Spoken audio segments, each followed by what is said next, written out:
recibir a su hermano diácono Antonio Cortés.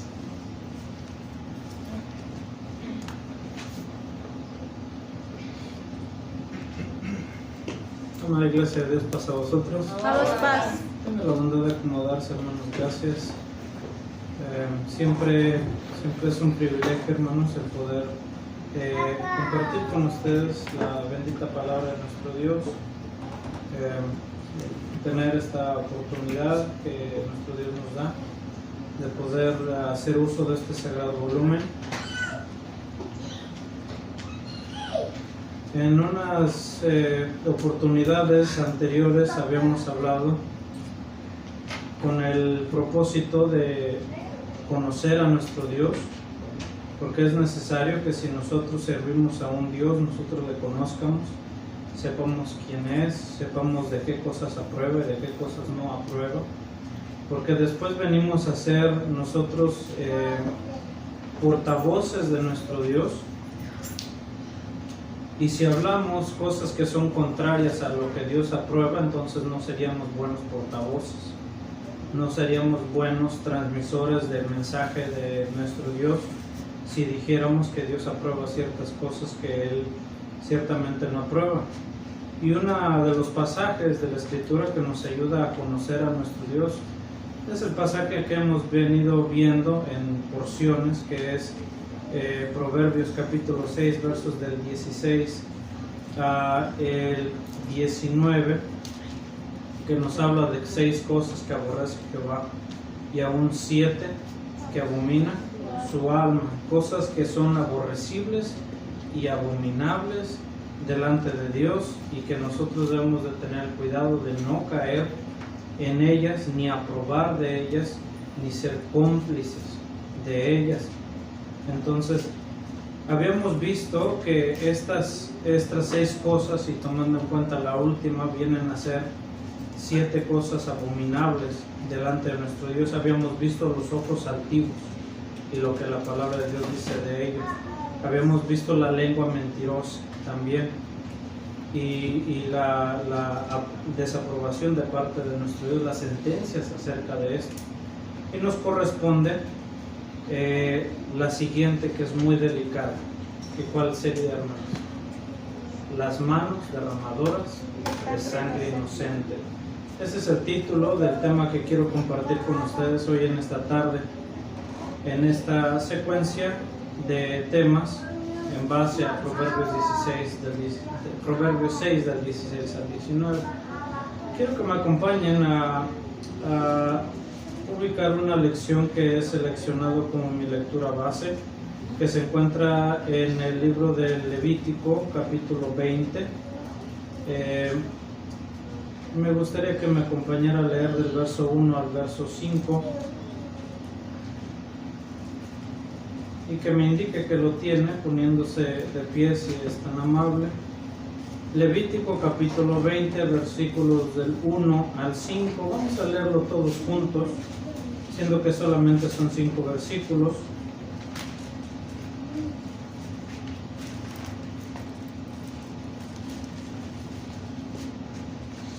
Amén, hermanos. Amén. Leamos, dice así la bendita palabra de nuestro Dios. Y habló Jehová a Moisés diciendo: dirás asimismo a los hijos de Israel, cualquier varón de los hijos de Israel, o los extranjeros que peregrinan en Israel, que dieren de su simiente a Moloc, de seguro morirá. El pueblo de la tierra lo apedreará con piedras.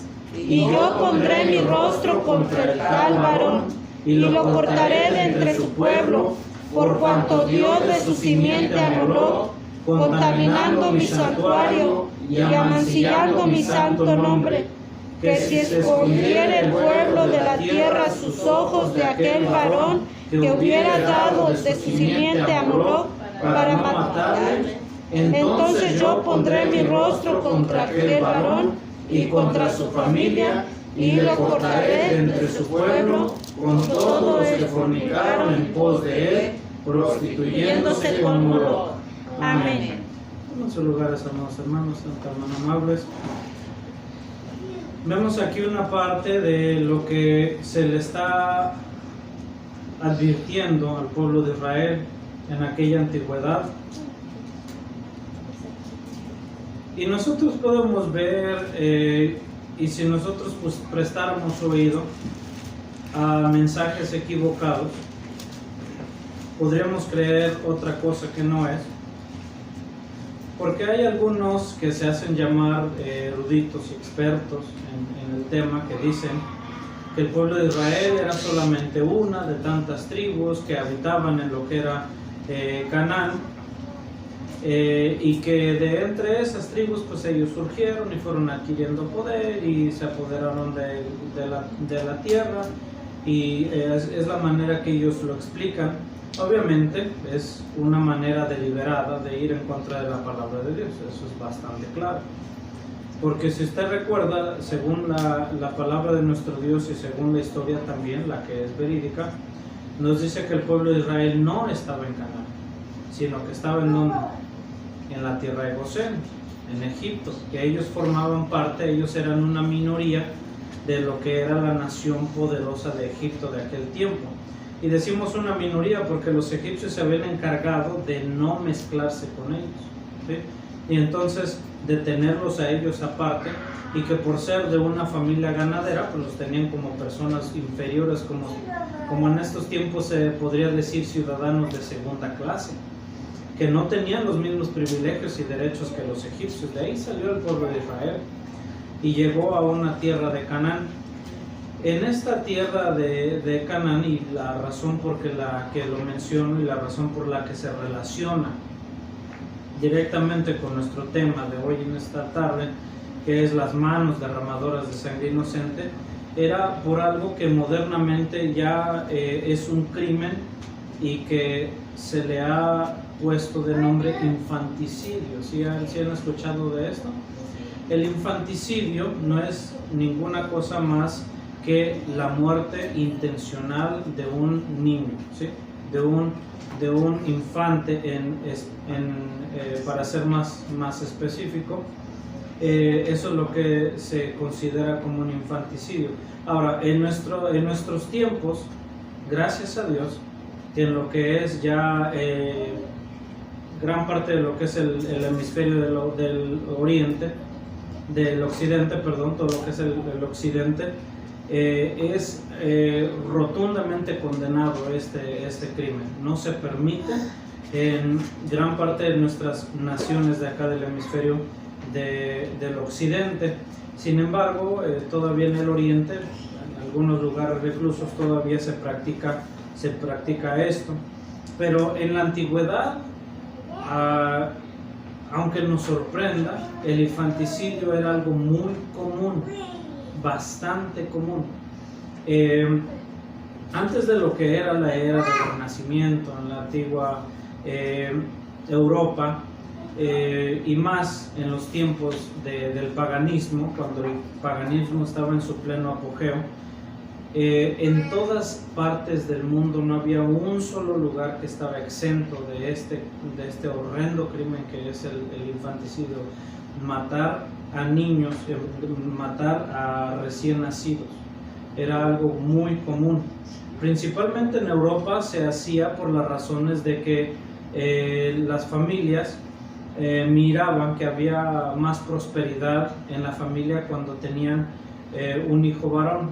La misma razón por la que también en los países asiáticos como China, como Mongolia, en Mongolia era más común que China, y aunque nos sorprenda que ahora vemos lo que es modernamente la nación de Japón, pero en Japón era algo muy común, ¿sí? Y de hecho antes, en la era preislámica, lo que es todo lo que era en aquel tiempo conocido como Arabia, el infanticidio era algo aprobado por la sociedad, porque cuando ellos servían a todos estos ídolos, se mataba a las niñas recién nacidas, porque se consideraba que eran más una carga para la familia. Y entonces lo malo de esto es que las enterraban vivas, y había muchas maneras, pero a fin de cuentas el método por el cual ellos mataran a sus niños es realmente irrelevante, porque a fin de cuentas matar a un niño por asfixia, matar a un niño por decapitación. Estaba viendo recientemente esta semana me recordó lo que es este tema. Un lugar en donde encontraron muchos cuerpos de niños, muchos cuerpos, en el cual se hicieron unas matanzas por rituales que estas personas hacían. Entonces, si nos trasladamos a cuando Israel comienza a ser formado por nuestro Dios como una nación y que les da una ley que los va a regir, curiosamente nosotros vemos que la palabra de Dios contradice totalmente lo que estas personas que se dicen llamar expertos nos enseñan, nos ilustra que en medio de naciones que aprobaban y practicaban el infanticidio y que era más bien aceptable cuando se llevaba a cabo para ofrecer a un niño para un ídolo, era algo aceptado, ¿sí? Era algo visto como muy noble, como un sacrificio que la persona estaba dispuesta a hacer por honrar a su Dios. En medio de toda esta maldad, sale una nación la cual en aquel tiempo condena rotundamente la muerte de todo niño, ¿sí? Porque su Dios así se los ordenó. Y les dijo claramente con 2 palabras: no matarás. Y no se practicaba eso en el pueblo de Israel. Nos recuerdan las palabras del Señor Jesús cuando les decía a sus discípulos: vosotros sois la luz del mundo. En medio de toda esa oscuridad, Israel era esa luz que cuando todos decían que se podía matar a los niños, Israel decía: no, es prohibido por su Dios. Acompáñame aquí a leer para ir a nuestro primer inciso, Josué capítulo 6, versículo 17. Porque nuestro Dios tuvo el cuidado de advertir a su pueblo de no caer en ciertas cosas, y les habló y les demostró lo que había en estas naciones. Había algo que nuestro Dios le llamaba anatema. ¿A qué se traduce? Algo maldito, ¿sí? Es algo que ya fue maldecido por Dios porque agotó la paciencia de nuestro Dios. Entonces, por lo tanto, cuando una nación era considerada por Dios como anatema, es decir, no quedaba nada que se pudiera salvar de ahí. ¿Qué dice Josué capítulo 6, verso 17? Mas la ciudad será anatema a Jehová, ella con todas las cosas que están en ella. Solamente Rahab, la ramera, vivirá, con todos los que estuvieren en casa con ella, por cuanto escondió a los mensajeros que enviamos. Amén. Amén. Entonces estamos viendo que una ciudad, ¿de qué ciudad estamos hablando? Jericó. Jericó, la antigua ciudad de Jericó. En esta ciudad de Jericó dice nuestro Dios, ¿sí?, que la ciudad era considerada ¿qué? Anatema, maldita. Ya no había nada que se pudiera salvar de ahí. Es decir, ningún ser humano de ninguna edad, ningún animal, ningún bien material, absolutamente nada. Nada se podía salvar de ahí. ¿Y qué era lo que una ciudad hacía para llegar a esta categoría delante de Dios? Tenía que ser la maldad bastante abominable delante de Dios. Y como decía anteriormente, agotar la paciencia de Dios y deliberadamente ser rebeldes en contra de nuestro Dios. Entonces es cuando ya esta ciudad era maldecida de tal manera. Entonces, en esta ciudad nosotros vemos que dentro de la ciudad inevitablemente que había personas de qué edad, pues pequeñitos, ¿sí? Y entonces ahí es donde se quiere utilizar, espero que se me entienda lo que voy a decir, se quiere utilizar la nobleza, ¿sí? La nobleza de una persona, pero astutamente. ¿Sí me entiende lo que le digo? Se quiere utilizar la nobleza astutamente. ¿Por qué razón lo digo? Porque los padres de estos niños, a estos niños, dado el tiempo, dándoles más tiempo, ¿qué les iban a enseñar a estos niños? Maldad. Maldad, iban a seguir pecando, iban a seguir expandiendo más la maldad, iban a seguir creciendo, ¿sí? En más maldad y más violencia y más malicia. Todo esto se iba a seguir propagando. Ahora, el ser humano también comete un error a la hora de querer ellos juzgar a Dios. Para empezar, ¿autoriza o no autoriza la Biblia que nosotros juzguemos a Dios? No. No, dice la Biblia que no, que nosotros no somos quien. ¿Quién vino antes de Dios para que le cuestione y le diga por qué haces esto, por qué haces aquello? El ser humano es creación de Dios. La creación de Dios no puede voltear a ver a su creador y cuestionar lo que hace. Ahora, nos queda bastante claros por medio de la palabra de Dios que Dios no es humano. ¿Está usted de acuerdo? Dios no es humano, ¿sí? Por lo tanto, ¿se le puede juzgar como humano? No, porque no es humano. Ahora, hay algún concepto que es necesario que nosotros entiendamos, o que lo entendemos, pero es necesario mencionarlo para que entiendamos el por qué era necesario que estos niños también, parte del pueblo de Jericó, también murieran. Para Dios, observando y viendo a Dios como lo que es, como el creador, como el que da la vida y también ¿qué puede hacer? Quitarla. ¿Cuándo? Cuando a Él le place, ¿sí? Ahora pensando en nuestro Dios, ¿qué diferencia? Para el ser humano hay mucha diferencia en decir que una persona se muera. Fíjese la manera que uno muchas veces es injusto como ser humano. ¿Cómo toma uno la muerte de una persona que ya pasa de sus 90 años de edad? Ya lo asimila mucho mejor, ¿cierto? Sí. Si pasa de los 80, si pasa de los 70, hay veces que si pasa de los 60, lo asimila uno mucho mejor. ¿Por qué? Porque uno como que mentalmente, inconscientemente quizá, aprueba de que esto suceda así, como que es normal, era natural, la edad, las enfermedades, qué sé yo. Pero ahora uno sabe de alguien de la edad de 2, de 3, de 5, de 10, de meses de edad, y uno que ¿cómo lo ve? Como una tragedia muy grande, ¿sí? ¿Por qué? Porque uno mentalmente cree que la persona debió de haber vivido más tiempo, ¿sí? Pero la pregunta es, ¿qué diferencia tiene para Dios que una persona, Él le retire la vida a sus 99 o a su 1 año de edad? ¿Qué diferencia tiene para Dios? Para Dios, contemplándolo y viendo como lo que es, da la vida y también la quita. ¿Qué diferencia hay para Dios? Ninguna, ¿sí? Porque para Dios Él da la vida y Él la quita cuando Él lo considera necesario. Ahora, ¿qué estaba haciendo Dios con estos niños?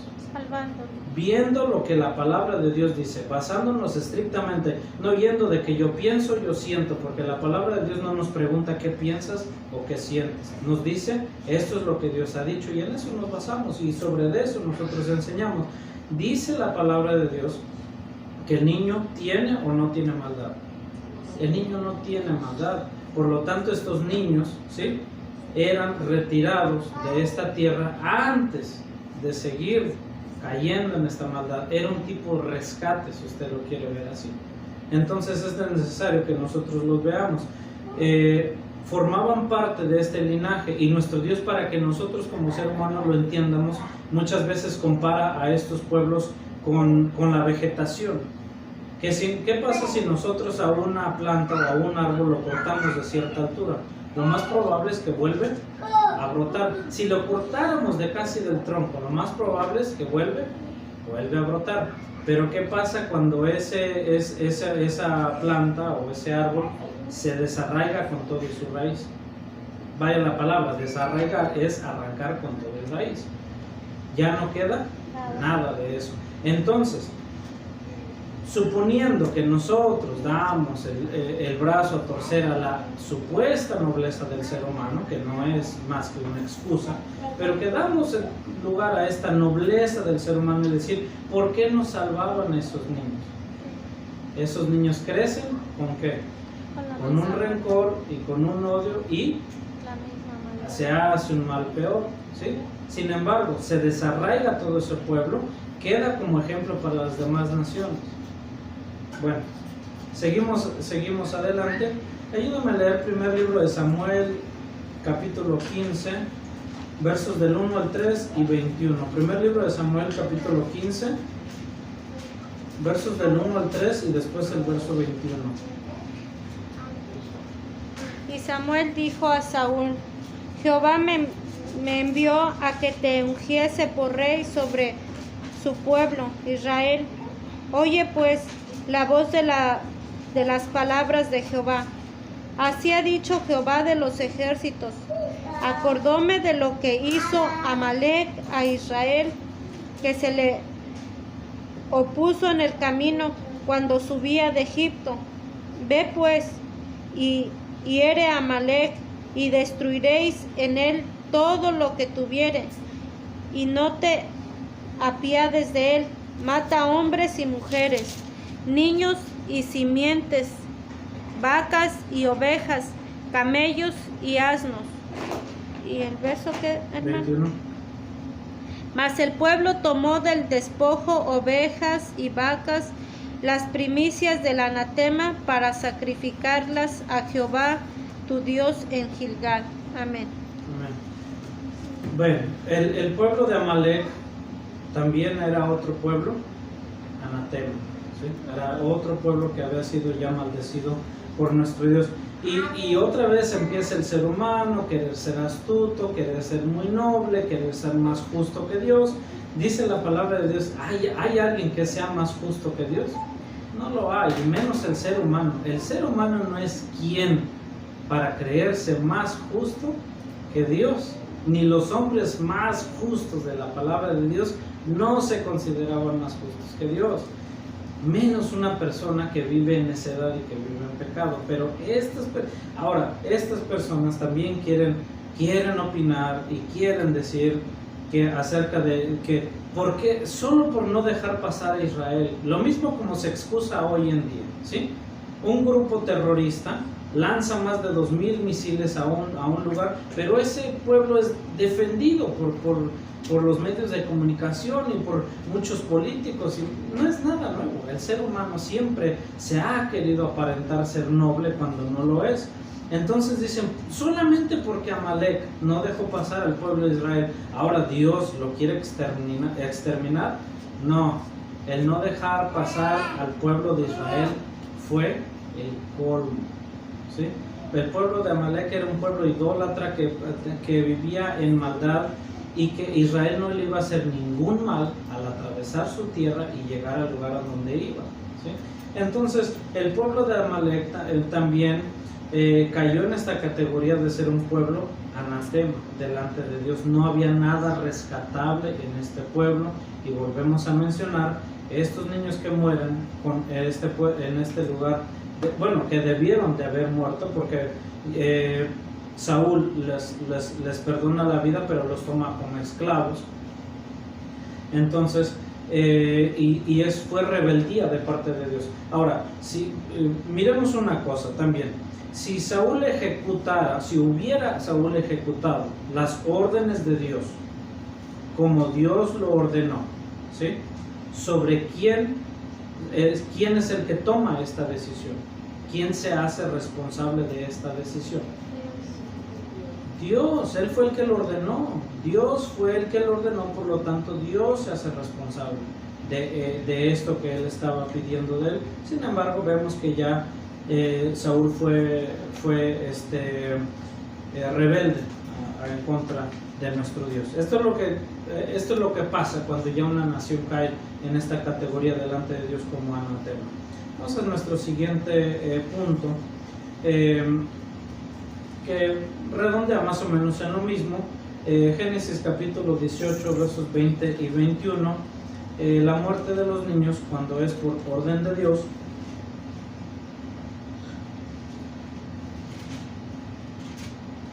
Génesis 18 versos del 20 al 21. Entonces Jehová le dijo: por cuanto el clamor de Sodoma y Gomorra aumenta más y más, y el pecado de ellos se ha agravado en extremo, descenderé ahora y veré si han consumado su obra según el clamor que ha venido hasta mí, y si no, saberlo he. Amén. Amén. ¿Hasta qué punto de maldad había llegado Sodoma y Gomorra? ¿Hasta qué punto? ¿Hasta qué punto había llegado Nínive con los tiempos de Jonás? Hasta el punto, y uno dice, no, es que los niños no andarían cometiendo crímenes y todo tipo de cosas aborrecibles y malas y feas. Los niños no son capaces de hacer eso. ¿Sí son capaces o no? Si se les da las circunstancias y si se les mete, si una persona se encarga de meter malicia y maldad en su mente tierna, sí los niños son capaces de cometer estas cosas. Hace ya muchos años, ya más de 20 años, muchos años, me parece que fue en los 90s, un par de niños, me parece que en Europa, los niños estaban como entre sus 10 y 11 años de edad, estaban a esa edad. Estos niños en un centro comercial se llevaron a un niño pequeñito, no sé si ustedes supieron de ese caso. Se llevaron a este niño y lo captan las cámaras de seguridad y sale estos 3 niños. Y estos 2 niños a esa edad torturaron y mataron a este niño pequeñito, como de unos 7, 8 años de edad, pequeñito, era un niño pequeñito. Niños, ¿sí? Recién llegado aquí a Estados Unidos por segunda vez en el 2001, estaba un caso en la televisión de un niño de 11 años que con un bate mató a una niña de 7 años. Y uno dice, los niños no son capaces de cometer este tipo de maldad. ¿Son capaces o no? Sí. Sí, si se les mete ese tipo de maldad, de malicia a su mente, sí los niños lo hacen, aunque uno no lo crea.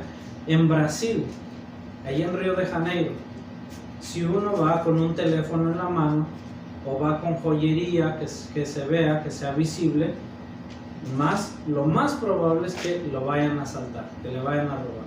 ¿Quiénes? Niños. El mayorcito de ellos se ve como de unos 14 años, el mayorcito de ellos. Entonces, uno quisiera decir, uno quisiera ser muy noble y decir, es que los niños no harían esto. Si están rodeados de maldad, sí lo hacen, ¿sí? Sí son capaces de hacerlo. Y este es el caso con los niños de Nínive en los tiempos de Jonás. Y este es el caso de los niños también que estaban en Sodoma y Gomorra. Estaban viviendo todo ese tipo de cosas, ¿sí? De eso justamente, ya era la maldad había subido hasta la presencia de Dios como un mal olor, imagínense nada más. Es un ejemplo para que uno entienda hasta qué punto había llegado ya una nación en su perversión, ¿sí? Entonces, obviamente nuestro Dios manda que se destruya todas estas naciones de Sodoma y Gomorra y algunas otras ciudades o algunos otros territorios ahí cerca de ellos también, porque eran ciudades que su prosperidad y su riqueza la habían traducido a maldad, bastante maldad. Entonces nuestro Dios tiene el derecho de dar la vida y quitar la vida cuando Él lo desea, y el ser humano no está en la posición de cuestionarse. Vamos a ver aquí en la palabra de nuestro Dios infanticidios masivos, ¿sí? Que se llevaron a cabo, y estas son las cosas que aborrece nuestro Dios. Acompáñame a leer Génesis 1, versos del 15 al... Disculpe, ya le digo que no es Génesis 1, perdón, es Éxodo 1. Éxodo 1 del verso 15 al 22. Sí, Éxodo 1, 15 al 22.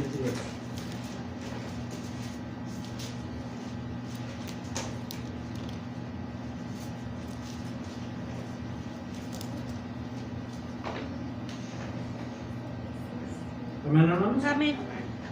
Dice el verso 15, y habló el rey de Egipto a las parteras de las hebreas, una de las cuales se llamaba Cifra y la otra Fua, y díjoles, cuando parteareis a las hebreas y mirareis los asientos, si fuere hijo, matadlo, y si fuere hija, entonces viva.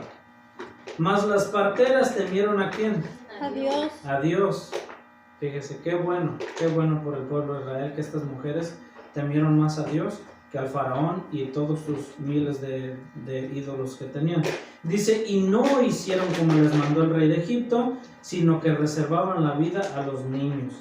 Y el rey de Egipto hizo llamar a las parteras y díjoles, ¿por qué habéis hecho esto, que habéis reservado la vida a los niños? Y las parteras respondieron a Faraón, porque las mujeres hebreas no son como las egipcias, son robustas y dan a luz antes que la partera venga a ellas. Y Dios hizo bien a las parteras y el pueblo se multiplicó y se corroboraron en gran manera. ¿Qué hizo Dios con las parteras? Las bendijo, ¿sí? Por tener el temor a Dios. Dice el 21, porque fíjese, el genocidio, sí genocidio, pero el infanticidio masivo no se pudo evitar. Dice el 21, y por haber las parteras temido a Dios, Él les hizo casas.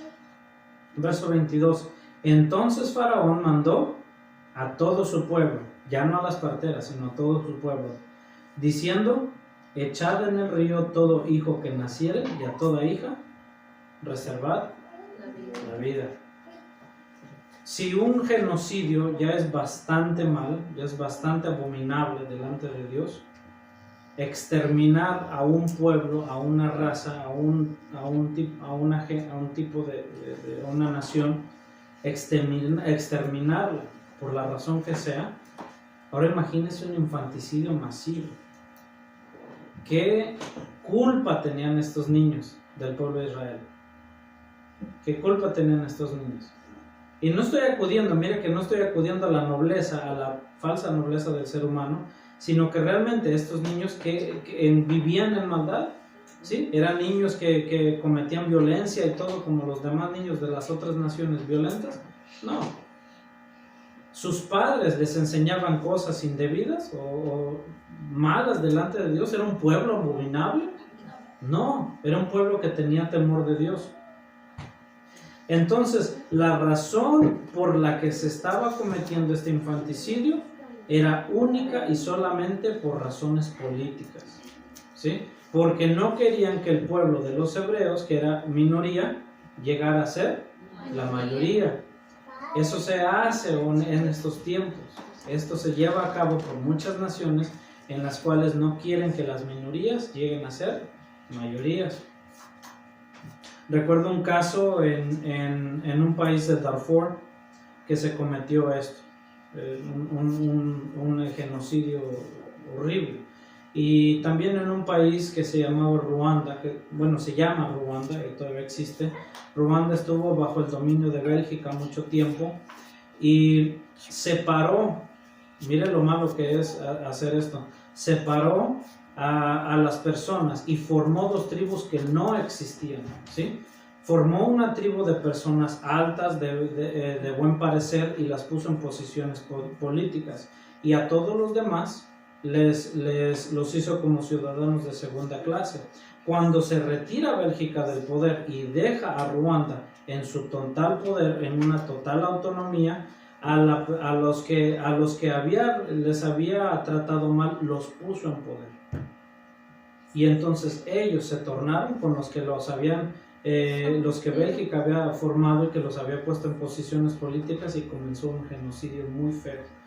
Entonces, por razones políticas muchas veces se llevan estas cosas a cabo, y aun que el ser humano quiera excusarlo de una o de otra manera, es abominable delante de Dios. Nuestro Dios, cientos de años antes de que sucediera, Dios le dijo que su pueblo iba a padecer, ¿sí? Por esta nación con la cual iban a estar siervos aquí. Y pero le dijo algo a Abraham que lo dejó tranquilo: yo juzgaré a tal nación. ¿Sí? Entonces esto no queda sin castigo delante de Dios, y menos cuando se trata del pueblo de Israel, su pueblo elegido, y que quieran hacer este tipo de atrocidad. Pero lamentablemente no fue el único infanticidio del que hay registro bíblico. Acompáñame a Mateo capítulo 1 y vamos a leer del verso 16 al 18, si usted me ayuda a leer. Mateo 1, 16 al 18.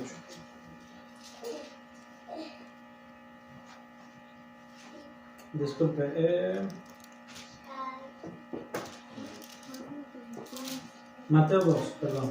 Mateo 2, versos del 16 al 18. Y Herodes entonces, como se vio burlado de los magos, se enojó mucho y envió y mató a todos los niños que habían en Belén y en todos sus términos de edad de 2 años abajo, conforme al tiempo que había entendido de los magos. Entonces fue cumplido lo que se había dicho por el profeta Jeremías. Voz fue oída en Ramá, grande lamentación, lloro y gemido, Raquel que llora a sus hijos, y no quiso ser consolada, porque perecieron. Amén. Amén. Aquí estamos viendo otro hombre perverso, que también por razones políticas, también él consideró necesario, mire usted, llevar a cabo un infanticidio, ¿sí? Por razones políticas, por retener su poder, como que fuera a vivir para siempre, ¿sí? Entonces imagínense nada más. Herodes manda a matar a todos los niños de este territorio de Belén, ¿sí? Donde él había entendido de los magos, de los sabios que habían venido, que estaba el Cristo, ¿sí? Y que estaba el rey de los judíos. Y entonces, por querer ser más astuto, pues manda a matar, y muchos niños, muchas familias perdieron a sus niños. Imagínense el terror, imagínense el lamento, imagínense el lloro de este pueblo que injustificadamente, ¿sí? Sufrió de esto. Esto tampoco queda impune delante de nuestro Dios. Y esto lo juzga Dios, y esto precisamente es de lo que habla nuestro Dios, que cuando ya se llega a un nivel de poder, o que ya se llega no solamente a un nivel de poder, sino que también a un nivel de malicia, en la que ya el ser humano no tiene escrúpulos, ya no tiene, conciencia, y es capaz de quitarle la vida a un alma inocente de esta manera. Entonces es cuando ya la maldad llegó prácticamente a su máximo nivel, y estas son cosas que nuestro Dios le demuestra a su pueblo, para que su pueblo vea lo que el mundo es capaz de hacer, y que su pueblo no se aleje de su Dios, y que sepa que esto es abominable delante de nuestro Dios. Hubo muchas naciones infanticidas que mataban a niños en la palabra de nuestro Dios. Ayúdeme a leer, si es tan amable, Deuteronomio 12, 29 al 31. Deuteronomio 12, 29 al 31. ¿Cómo dice?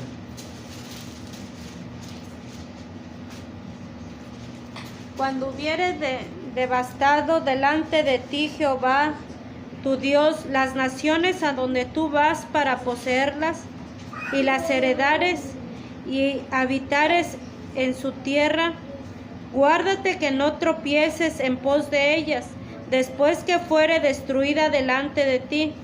No preguntes acerca de sus dioses, diciendo, de la manera que servían aquellas gentes a sus dioses, así haré yo también. No harás así a Jehová tu Dios, porque todo lo que Jehová aborrece hicieron ellos a sus dioses, pues aún a sus hijos e hijas quemaban en el fuego a sus dioses. Ahí, hermano. 32 también. Cuidaréis de hacer todo lo que yo os mando, no añadirás a ello, ni quitarás de ello. Amén. Amén. Entonces, aquí estamos viendo que todas estas naciones fueron derrotadas, todas estas naciones fueron desarraigadas de la tierra, de aquí de la tierra de Canaán. Nosotros como seres humanos podemos verlo de más de una manera. Podemos querer ser los seres humanos nobles, que nosotros siempre tenemos la razón y creemos que Dios se equivoca, y tener nosotros un razonamiento mayor que el Dios, que no es cierto, que es una ilusión que el ser humano se hace. O lo podemos ver que aquí está una tierra, que la tierra es buena, ¿sí? La tierra es buena, es fértil y es buena la tierra. Lo malo de esta tierra es que era poblada por naciones malas y perversas que mataban a sus propias personas, a sus propios niños, a su propio futuro, es decirlo así, de una cierta manera. Entonces Dios está purificando esta tierra, porque la palabra purificar significa quitar algo contaminante, ¿sí? Y dejarlo en un estado limpio. Entonces lo que estaba haciendo Dios con esta tierra, desarraigando estas naciones, purificando esta tierra para que entrara Israel y que hiciera lo contrario de lo que estas naciones hicieron. Estas naciones fueron rebeldes a Dios y fueron en pos de otros dioses. Bueno, pues Israel debía de ser fiel a su Dios. ¿Quién en un uso de sus plenas facultades miraría a una persona fracasar y después imitaría todas las decisiones que esta persona tomó? ¿Quién haría esto? Razonablemente, ¿quién lo haría? Nadie lo haría, pero espiritualmente sí se hace así. Porque estas naciones, ¿sí? Estas naciones dejaron de existir precisamente por eso. Pero Israel, a través del tiempo, ¿qué hace? Imita exactamente lo que estas naciones hicieron y tiene un fin exactamente igual. Bien, vamos a leer también Salmos. Y mira aquí en lo que cae el pueblo de Israel, Salmo 106. Lo describe el rey David y habla en detalle de lo que se cometió. Salmo 106, versos del 28 en adelante, del 28 al 38. Salmo 106, 28 al 38. Allegáronse a sí mismo a Baal Peor y comieron los sacrificios de los muertos.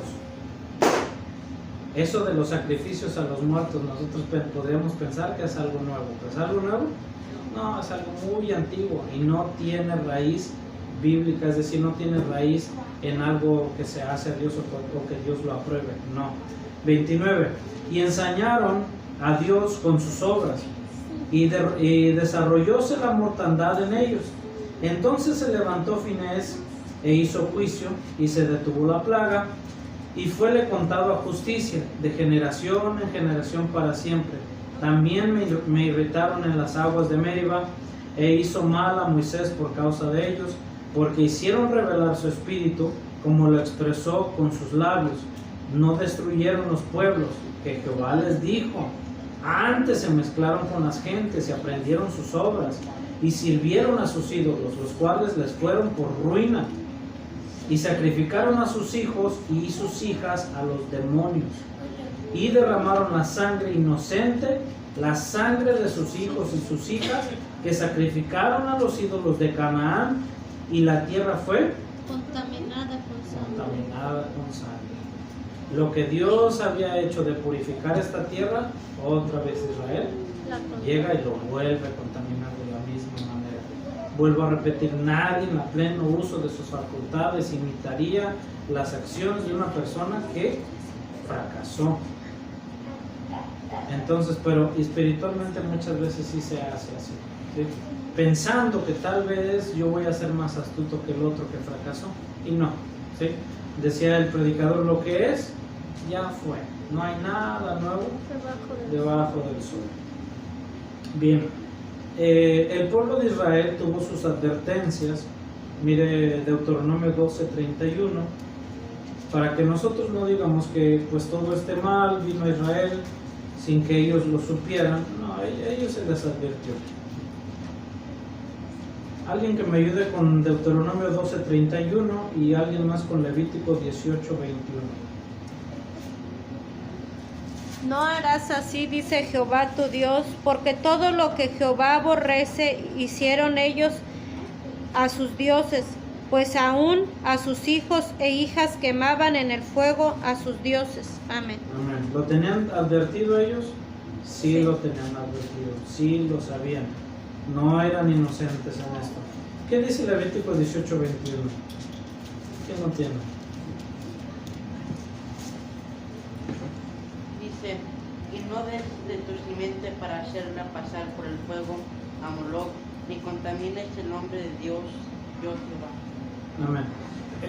Se me hace curioso cómo muchas personas creen que esto de los conciertos de hoy en estos tiempos son algo nuevo, son algo novedoso, son algo como que es de un cierto tiempo para acá, cuando esto en realidad tiene miles y miles de años de existencia, que siempre se hizo a manera de entretenimiento, porque ahora el ser humano le da más valor al entretenimiento que a muchas otras cosas que son más útiles.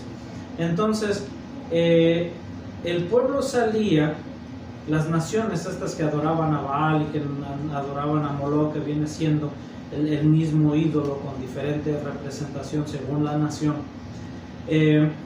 este ídolo Moloch, ¿sí? Le hacían estatuas enormes en las que tenía sus manos extendidas, una estatua enorme, por lo tanto manos enormes, y debajo de las manos había un horno que lo calentaban al punto hasta que esta imagen, que era de metal, llegaba a un punto rojo, candente, en el que el metal estaba bastante caliente.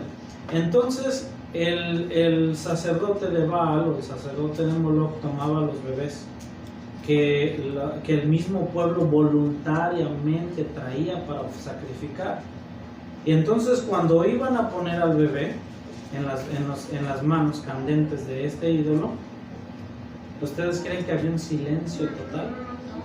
No, lo que los jóvenes hoy en día no saben, bueno, algunos no saben, los de la iglesia de Dios sí lo saben. La música comenzaba a todo volumen y empezaban danzas y gritos y todo. ¿Y sabe con qué intención? Opacar los llantos y gritos de agonía de este bebé. Y después otro bebé, y después otro bebé, y después otro, y después otro. Y venían las gentes, las multitudes a traer esto, ¿sí?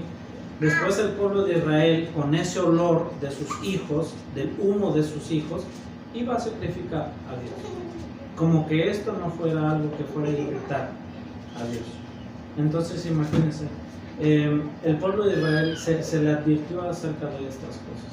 Sin embargo, generaciones después lo cometieron. Nuestro Dios sabe y juzga a cada generación justamente. Los que hicieron un pacto con Él y le fueron fieles, estas generaciones, Dios está consciente de ellos y tienen su recompensa, su premio a su debido tiempo. Pero también las naciones que se tornaron rebeldes en contra de Dios tienen su sentencia.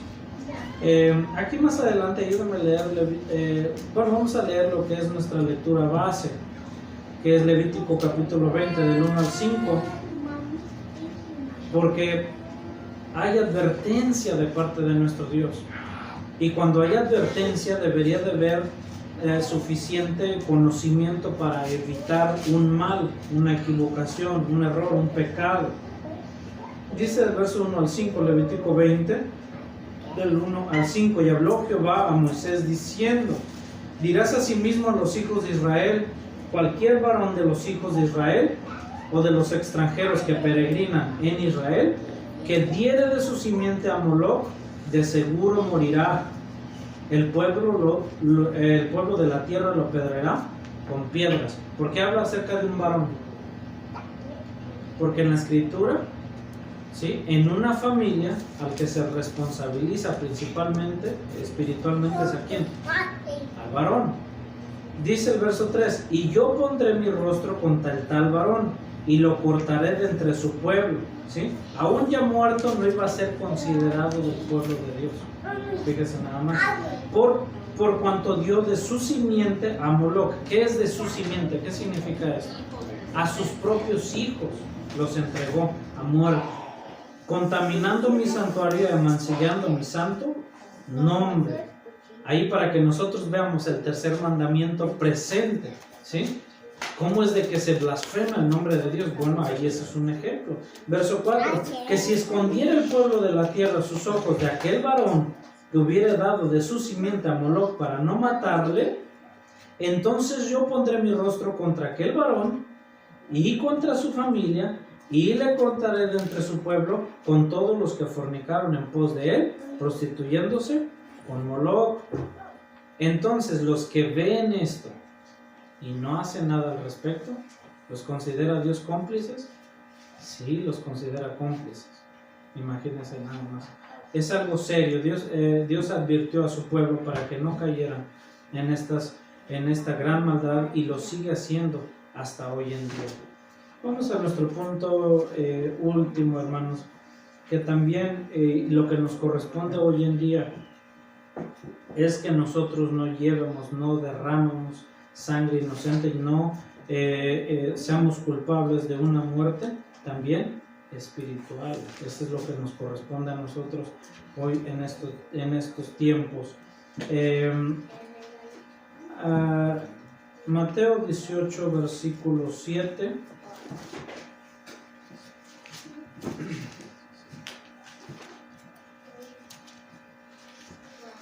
Mateo 18, versículo 7, mire lo que dice. Ay del mundo. ¿Qué dijimos que significa la palabra ay?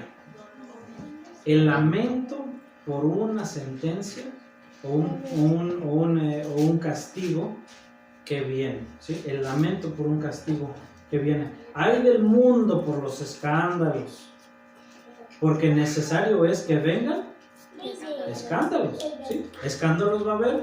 Sí, sí va a haber. Ahora, ¿qué nos corresponde a nosotros? Lo siguiente. Mas ay de aquel hombre, otra vez la palabra ay, otra vez el lamento de este castigo.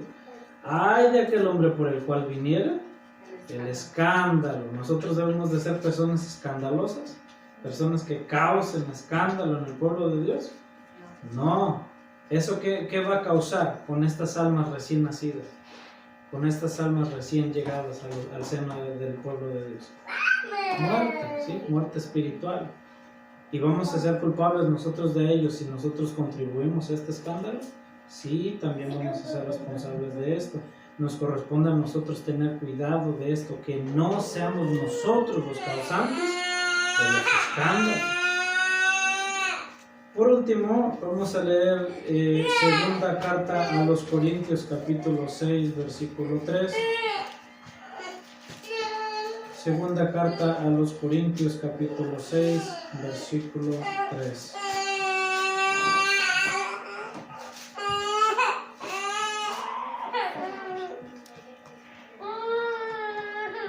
Dice de la siguiente manera: no dando a nadie ningún escándalo, porque el ministerio nuestro no sea vituperado. Nosotros debemos de tener cuidado, ¿sí? De nosotros no emprender en causar daño a estas almas inocentes, que nosotros no seamos hallados culpables de ser derramadores de sangre inocente. En estos tiempos, hermanos, lamentablemente, porque uno quisiera ser positivo y pensar que en estos tiempos el infanticidio ya no existe. Sin embargo, no basta, no hace falta mucho más que voltear a ver a la China comunista, que teniendo, si usted recuerda que por muchos años, por más de 35 años, tuvieron una ley absurda en la que ellos querían controlar la natividad en China, es decir, las personas que nacieran, y tenían prohibido las familias tener más de un niño, ¿sí? El caso común era que las familias tenían un niño, es decir, un hijo o una hija, y es todo, hasta ahí se terminaba. Pero lo que muchas personas no saben, ¿qué pasaba cuando nacían gemelos? ¿Qué piensa usted que pasaba cuando nacían gemelos? Uno, no publicaban lo que hacían, y siguen hasta hoy en día no publicando lo que hacen. Pero lo que ocultaban, y que se supo ya después por una doctora que hizo lo posible, se le negó la visa acá a venir a Estados Unidos muchas veces, pero ella sigue insistiendo y insistiendo, y halló la manera, gracias a Dios, de llegar a Estados Unidos y hablar todo lo que se hacía en China. Gracias a esta mujer se saben muchas de estas cosas. Entonces, cuando nacían gemelos, la familia se le daba el derecho de poder escoger cuál de los dos querían preservarle la vida. Comúnmente siempre, como es tradición china, que también interpretan al hijo varón como la continuidad de la familia y la prosperidad financiera de la familia, pues si eran niño o niña, escogían siempre al niño, ¿sí? Por eso hay más de 30 millones de varones ahorita en China que no encuentran pareja, por lo mismo. Entonces, cuando ya la mujer estaba embarazada por segunda vez, ¿sí?, la hostigaban las personas que se encontraban en una posición superior a ella, su mismo empleador. Era llamado a esta clínica y hostigaban a la mujer hasta que la obligaban, entre comillas, a aceptar quitarle la vida a este bebé. Y las obligaban y las forzaban, y a las personas que tenían más de un niño les quitaban a sus niños y se los llevaban y los desaparecían. Y la China comunista es culpable de tanto derramamiento de sangre inocente. Y no solamente ellos, también la Rusia soviética cometió muchos de estos crímenes, y se sigue haciendo. Lamentable en este país, personas perversas y malvadas se encargaron, en ese famoso caso de Roe versus Wade, llevarlo hasta la Corte Suprema de Justicia, para que hasta la fecha ahora son culpables de más de 60 millones de infanticidios, ¿sí?, de homicidios a personas inocentes que no tuvieron ni siquiera la dicha de poder nacer, ¿sí? Esto no queda sin castigo delante de Dios. Uno tiene que tener una postura firme en estas cosas, porque muchas personas que se cobijan con este título de cristianos rotundamente condenan lo que es el aborto, pero después, cuando se llega a ciertas circunstancias particulares, comienzan a dudar. Cuando se les empieza a decir, ¿y qué tal cuando es por causa de violación? ¿Qué tal cuando es por causa de incesto? ¿Qué tal cuando es en una extrema pobreza? Y comienzan a hacer excusas, porque el ser humano malo y pecador siempre quiere hacerse más justo que Dios. Pero uno no tiene que, uno como verdadero hijo de Dios, como verdadero seguidor del Señor Jesús, debe de condenar esta práctica de no ser nosotros culpados, hermanos, de esto aborrecible y abominable delante de nuestro Dios, que es las manos derramadoras de sangre inocente. Les agradezco, hermanos, su tiempo y su atención. Pedirles que se pongan de pie y en esa posición recibir a nuestro hermano obrero Noel Galindo, que nos preside. Y deseo, hermanos, que el Señor les bendiga. A vosotros. A vos paz, que Dios les bendiga.